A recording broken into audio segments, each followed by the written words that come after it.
Zekatı verilmeyen mallara havaici asliye denilir. Bunlar ihtiyaç malları olarak adlandırılır. Örnekleyelim, kafamıza otursun. Ev nedir? Havaici asliyedendir. Yani zekatı verilmez. Ticari olmayan ikinci bir ev, zekat düşer mi ona? Hayır, ona da zekat düşmez. Ticari olmayan 10 tane de evin olsa onlara da zekat düşmez. Araba zekat düşmez. Arsa zekat düşmez. Eğer o arsayı satmak amaçlı almadıysan. Satmak amaçlı aldığın anda kademesi değişecek onun. Birazdan onu da işleyeceğiz. Evindeki koltuklara zekat düşer mi? Düşmez. Halılara düşmez. Tabaklara düşmez. Yani mülkiyetlere zekat gerekmez. Kullanılan mala zekat gerekmiyor. Şimdi bu havaici asliye zaruri mal demek değil. Fiilen kullanılan mal demektir. Neden söylüyorum bunu? Durumu olmayan biriyle zengin birinin kullandığı fiili mallar aynı değildir. Öyle olunca da insanın aklına geliyor yani, ama onun arabası çok lüks. Yani ona da mı zekat düşmez? Hayır, ona da zekat düşmez. Onun arabasının lüks olması onu ticaret malına dönüştürmüyor. Yine kullandığı bir mala dönüştürüyor. O yüzden burada lüks bir yaşam içinde olsa kullanılan malların hiçbirisine zekat düşmemektedir. Zekatı verilen mallar, yeni alt başlık.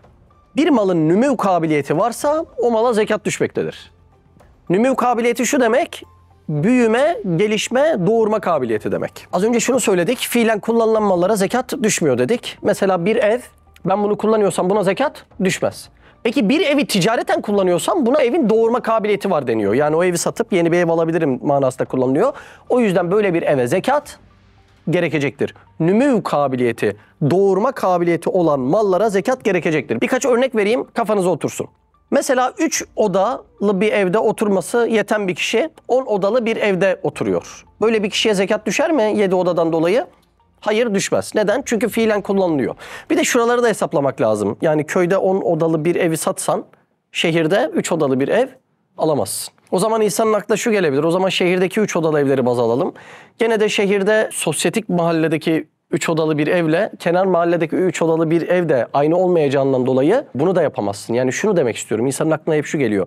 Ama o zengin, ama o varlıkta, onun şu malına zekat düşmez mi diye. Burada şeriatın koyduğu kriteri baz almamız lazım. Yoksa öteki türlü kafamız hep oraya gidiyor. Ama onun çok şeyi var, çok evi var, yani çok arabası var. Oraya zekat gerekmez mi diye ölçüyü biz koymaya kalkınca sakatlıklar çıkabiliyor. O yüzden İslam'ın koyduğu ölçüyü baz almak gerekiyor. Mesela bir insanın bir oturduğu evi var, bir de kirada evi var.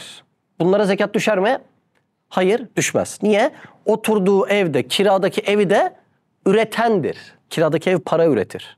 Ama üreyen değildir. Yani nümev kabiliyeti yoktur kiradaki bir evin. Eğer kiradaki evler kişiyi 80 gram altından fazla bir parası olur hale getirirse, yani zengin bir hale getirirse edindiği kira miktarının zekatını vermesi gerekir.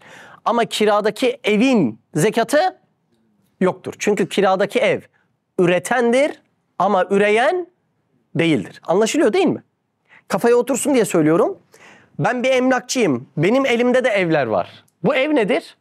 Bunlar üreyendir. Nümev kabiliyeti vardır. O yüzden hepsine zekat lazım. Tüccarın rafındaki malların üreme kabiliyeti vardır. Öyle değil mi? Mesela sizin rafınızda tavuklar var. Bunların üreme kabiliyeti olduğundan hepsine zekat yazılmaktadır. Bir insanın kiraya verdiği evin üreme kabiliyeti yoktur. Ama emlakçının sattığı evin üreme kabiliyeti olduğundan emlakçının evine zekat düşerken kişinin kiraladığı eve zekat düşmez. Mesela yine örnek verelim. Fabrikanız var. Fabrikanızda torna makinası var. Demirbaş yani. Bu torna makinasına zekat düşer mi? Düşmez. Neden? Çünkü torna makinası demirbaştır.